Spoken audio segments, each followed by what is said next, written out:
สวัสดีค่ะ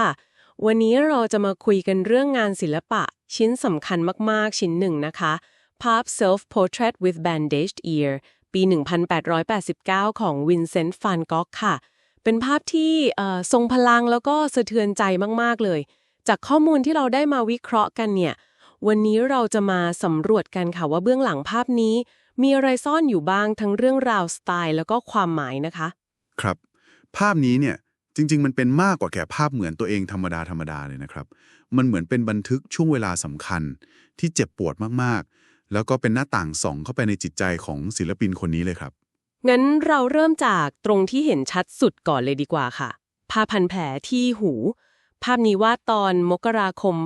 1889 ใช่ไหมคะ ก็คือหลังเหตุการณ์ที่ฟานก๊อกคอร์สตัดหูตัวเองธันวาคม 1888 ใช่ครับหลังมีเรื่องมีราวทะเลาะกันรุนแรงกับพอโกแกงที่เมืองอัลส์อ๋อ ตอนนั้นที่เขาพยายามจะสร้างสตูดิโอทางใต้ที่เป็นเหมือนชุมชนศิลปินในฝันของเขาด้วยใช่ไหมคะ ถูกต้องครับ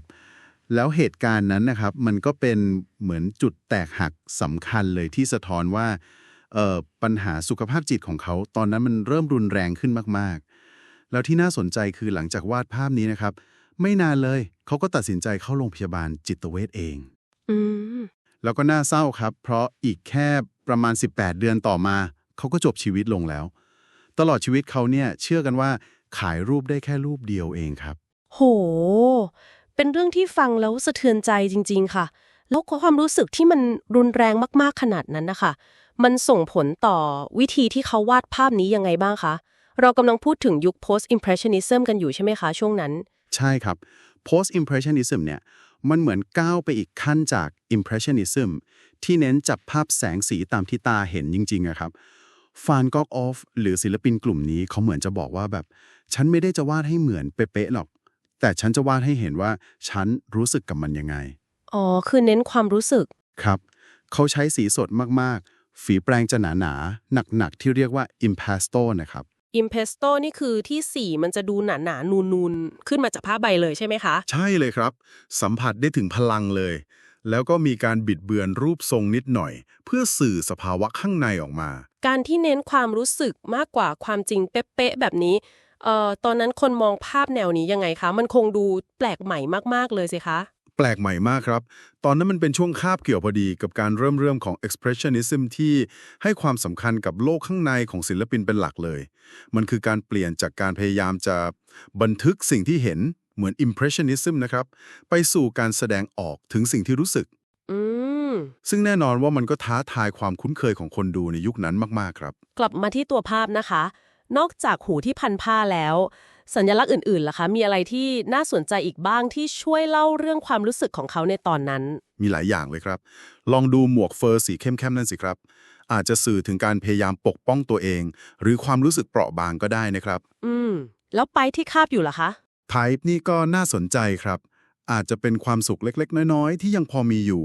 หรืออาจจะหมายถึงการคุ้นคิดการอยู่กับตัวเอง แล้วเสื้อโค้ทสีเขียวสดนั่นล่ะคะ ดูเด่นเหมือนกัน ครับ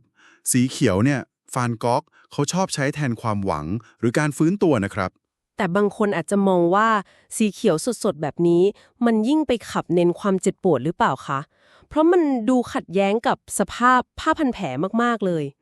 โอ้เป็นมุมมองที่น่าคิดมากครับนี่แหละครับเสน่ห์ของการตีความงานศิลปะสีเขียวอาจจะเป็นความหวังที่มันดูเปราะบางหรืออาจจะเป็นความขัดแย้งในใจเขาก็ได้จริงๆครับแล้วอย่าลืมดูแววตาเขานะครับที่จ้องตรงมาเลยดูเหมือนจะเผชิญหน้าแต่ก็มีความเศร้าหรือความสับสนซ่อนอยู่ลึกจริงด้วยค่ะ แล้วพื้นหลังที่เห็นเป็นลายเส้นหมุนๆวนๆล่ะคะ ๆอ๋ออันนั้นก็เป็นอิทธิพลจากภาพพิมพ์ญี่ปุ่นครับที่เรียกว่าอุกิโยเอะที่เขาสะสมอยู่ลายเส้นแบบนั้นก็ช่วยเสริมมิติทางอารมณ์ความรู้สึกปั่นป่วนข้างในได้ดีเลยครับนอกจากสัญลักษณ์แล้ว การใช้สี แสง องค์ประกอบภาพเองก็ดูทรงพลังมากเลยนะคะ พื้นหลังสีแดงๆ ส้มๆ จัดๆ แน่น ให้ความรู้สึกร้อนรุ่มกดดันมากใช่ครับตัดกับสีเขียวเย็นๆของเสื้อโค้ทพอดีเลย ๆ มันสร้างความตึงเครียดทางสายตาจริงๆ ค่ะ แล้วสีผิวก็ดูไม่เหมือนจริงเลยนะคะ มีทั้งเหลือง ส้ม แล้วก็มีเงาเขียวๆ ด้วย ใช่ครับ